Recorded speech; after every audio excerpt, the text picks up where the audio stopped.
Hey guys, welcome back to B&B Farms, where our goal is to try and live with our land and not just on it.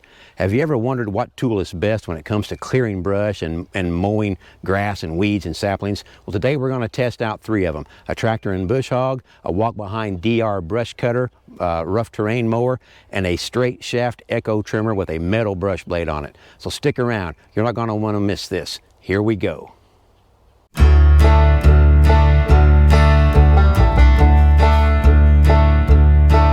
So I think we'll start on the tractor and bush hog right here. Let me show you. This is where we picked all of our raspberries this year. Pretty good raspberry patch in here, but as you guys with berries know, after the canes get some age on them, they just, really quit producing. They don't produce as quality a berry. So we have to mow these down every so often, and wow, that is really thick in there. I'm not even sure what that is. So all of this, everything you see here, has got to be mowed back to the tree line, and that's going to be a job for the LS tractor. So let's go grab it.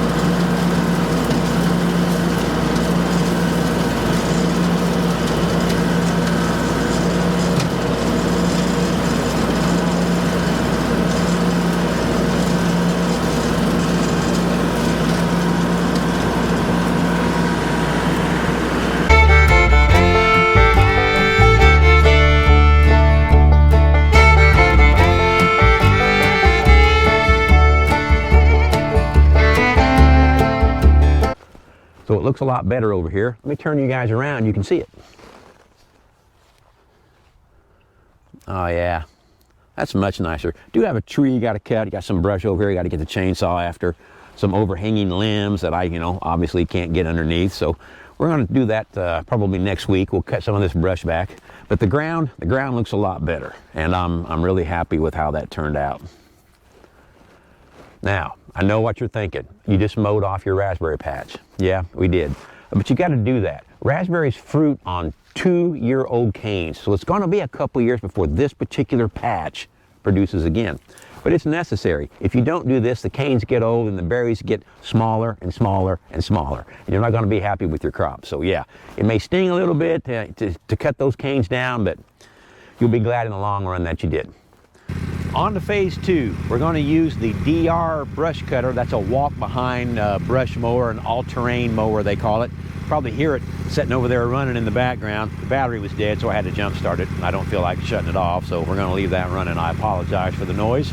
We're going to be on a pond dam, the backside of a pond dam. Take a look. You probably saw us mowing this with our tractor and bush hog in an earlier video. I've got about all of it that I'm comfortable doing on the tractor. The rest of it's going to have to be mowed by hand, and this is no fun. No fun at all.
guys can probably tell that that DR mower is a real workout on this backside of this pond dam. I'm mowing straight up and down the steepest side. What happens if I try to mow across it? Let me show you.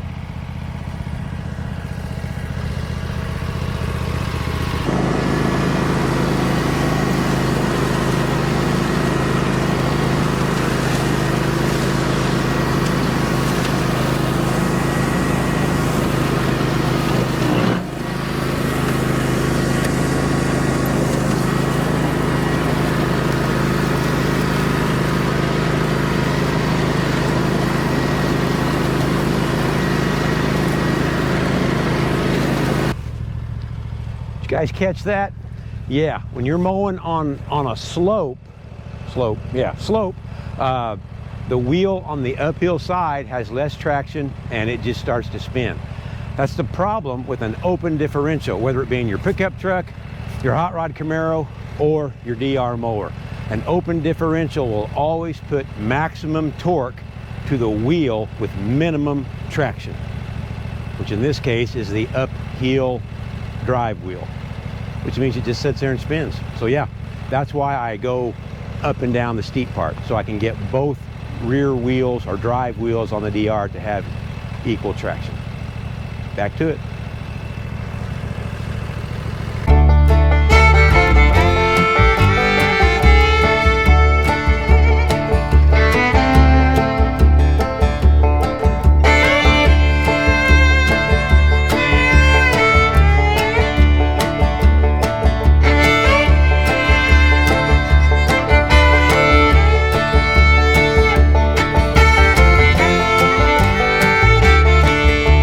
What do you guys think? That was quite the workout, wasn't it? Yeah, that DR, yeah, it'll make a believer out of you. But take a look at what we ended up with.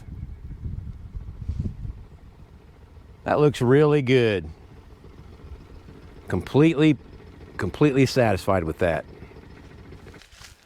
All right, guys, it's now the afternoon. You've seen us use the LS tractor and the bush hog, and you've seen us use that DR walk-behind brush cutter mower to clear off a pond dam and to cut some debris out of the way.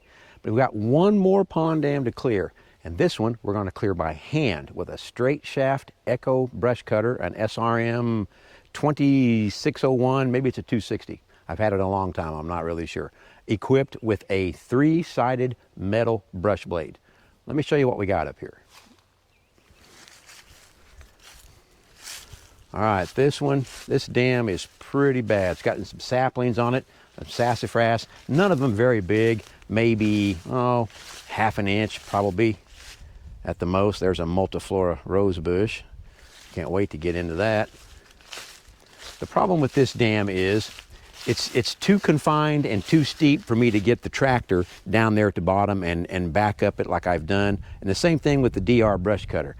There's just no way to get anything in here and get on it. So we have to clear it by hand. There's a little bigger one. That one's about 3/4 of an inch, sassafras sapling. Yeah, it's gonna be a chore, but I think we can get her done.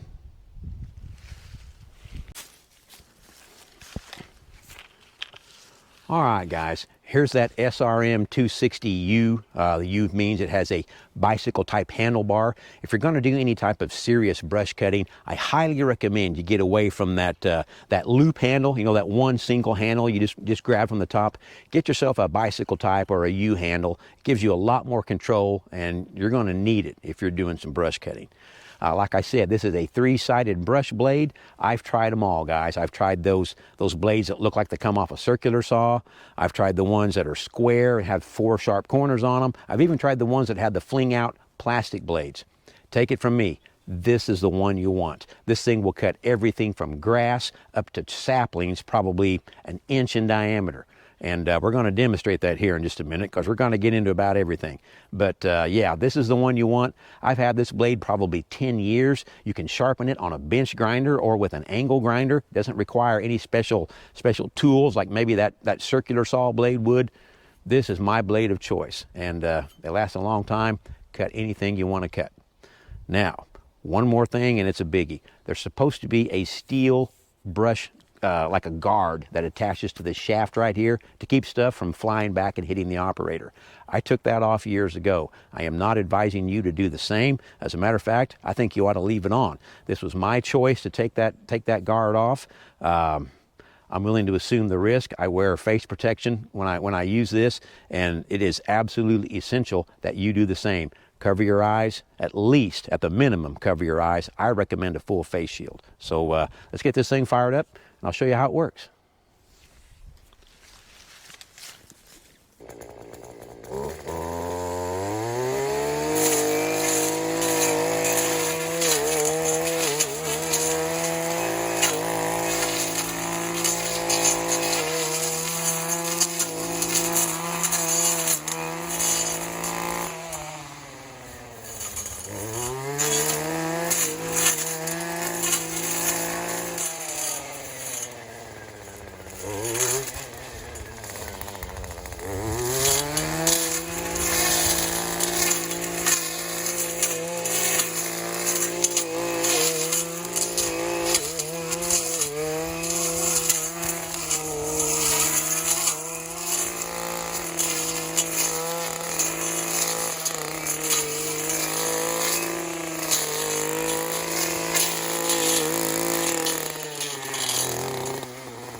All right, you saw what we were able to do in just a couple minutes there.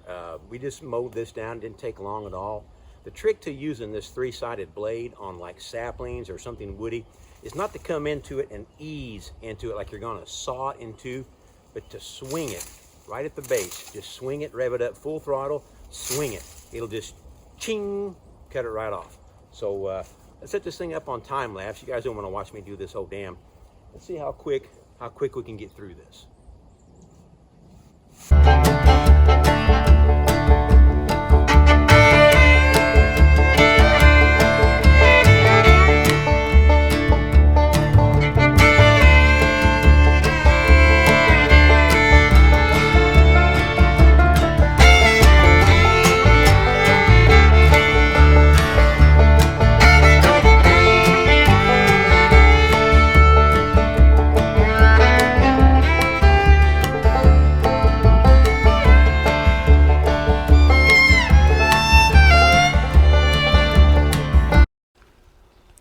That didn't take very long, did it?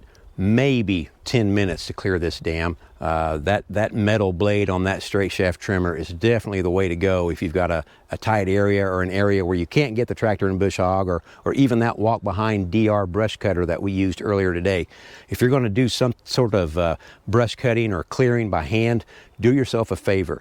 Get that three-sided blade that we talked about and put it on your straight shaft trimmer. I think you'll be really pleased. Let's take a look at this dam. Look at that. There is nothing wrong with that. The brush I cut is piled up, kind of makes it look like it's still sticking up, but all of that is cut off. It'll lay down here with a little bit of weather getting on it and look real good. Still have to do the water side of that dam, but that'll be a project for another day. This side, the brush side, is always the worst side, so I try to do it first. So, in conclusion, which one of those three machines and those three processes is right for you? Well, I'm sure you've probably already guessed what I think. They each have their own application and their own use which they excel at. Truth is, I don't want to be without any of those three. We use them all here at B&B Farms, and they do a great job for us. So I think it's going to wrap this video up. I'm going to head to the house, get some cold sweet tea, and just sit down for a minute. It's been a busy day.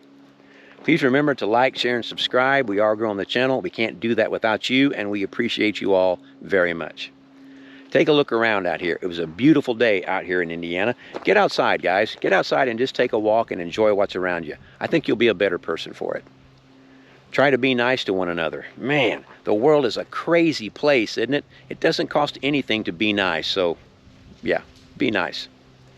Guys, we're going to drop another video here soon, so stick with us. Check in and see what we got for you. We're always up to something here at B&B Farms. In the meantime, have a great week. Take care of one another, and we will catch you all again real soon. See ya.